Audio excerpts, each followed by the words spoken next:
Hello guys, and welcome back to another Tweaker Man video. So this is the Sony Xa9000Es Super Audio CD player. Now this is around about 20 years old now, so you would have thought this is going to need some type of recapping, and that's what I intend to do. But it looks quite daunting inside here, but it's not as daunting as you think. So let's start off with, we've got a double transformer there. One powers the digital side, the other one powers the analog side.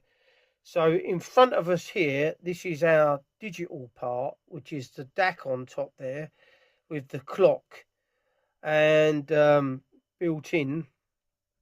And down to the left is the power supplier that powers these, the capacitors and the heat sink and that. And then moving up here is the analog power supply there.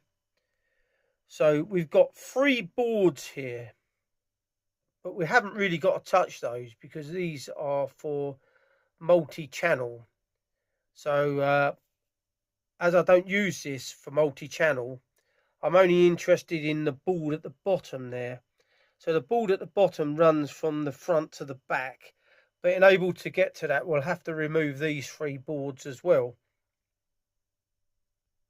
So starting off with the digital side here, the capacitors in there are Nichicon FW, which are mechanical dampening capacitors. Now, I can either just swap them out like for like, or I can find out whether I could upgrade those to the KG capacitors. Now, the reason why they're mechanical dampening may be because it's going into the DAC side of the player there. So this player uses a hell of a lot of the Silmic 2 capacitors there. There's lots of them on these multi-channel boards here, and there's a few down here on just the stereo side of the analog boards there.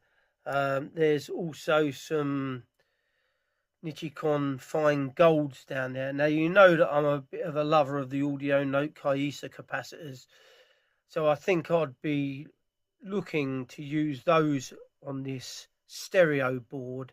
As I say, there's no point me doing any work to these multi-channel boards. I won't be using those anyway. I'm only really interested in 2-channel audio, really. So that wouldn't be an option for me. I'd also like to look into getting a new clock fitted in here. Maybe a trichord 4 master clock that they're doing with its own power supply. Now, I'd have to work out whether there's enough room inside here because it's pretty rammed. And that would be something that I'd need to find out. I did give Trichord Research a phone call the other day, but the guy who runs it's on holiday, and I think it's only a one-man band these days. So, or there's only a couple of people, but they told me to ring back after the 17th of December. So that would be something else to be looking at. There's lots of these SMD capacitors on there, so I probably won't be doing a lot with those because the top cover is very close to those, or I can just recap them for the same ones, as these are quite difficult to solder in and solder out. I have tried them and they do come in and out a lot. But what I'm going to do for a lot of these other capacitors, I'm going to invest in a desoldering, a proper desolderer, one that heats up and you just press it onto the back and it removes the solder, and then you can just pull the capacitor out. It's the best way of not ruining any pads underneath.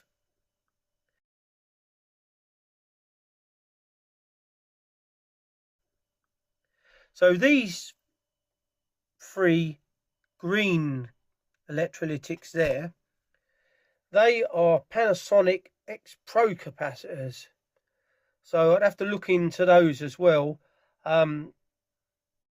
Remembering when you're recapping for, say, boutique capacitors, they can be a lot larger, so it's always best to check out the stats and the measurements before you order anything like that to fit in. You've got to make sure that it's going to go in there, because this is very rammed in this machine, and the last thing you need is to buy some caps and they're just too big.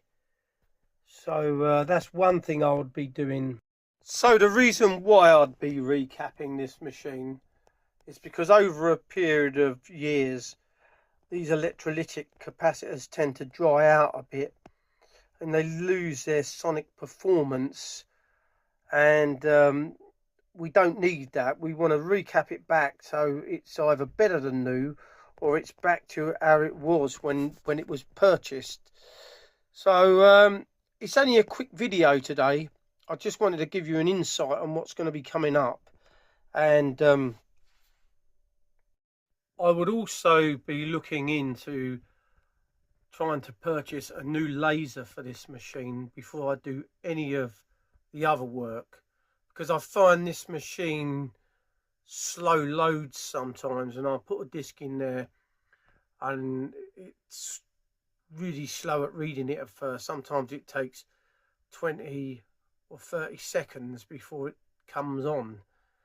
So I haven't cleaned the laser, mind you, but 20 years of this player being used, I know that a lot of CD players tend to need a new laser after a while. So that's one thing that I would have to find out if I could get before I do any of the other work, because if the laser packs up once I've done all the recapping work, the whole thing would be useless if I couldn't get hold of a new one.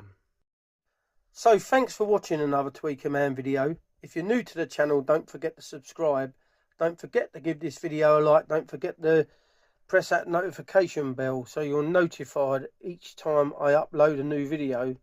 And thank you for watching, guys.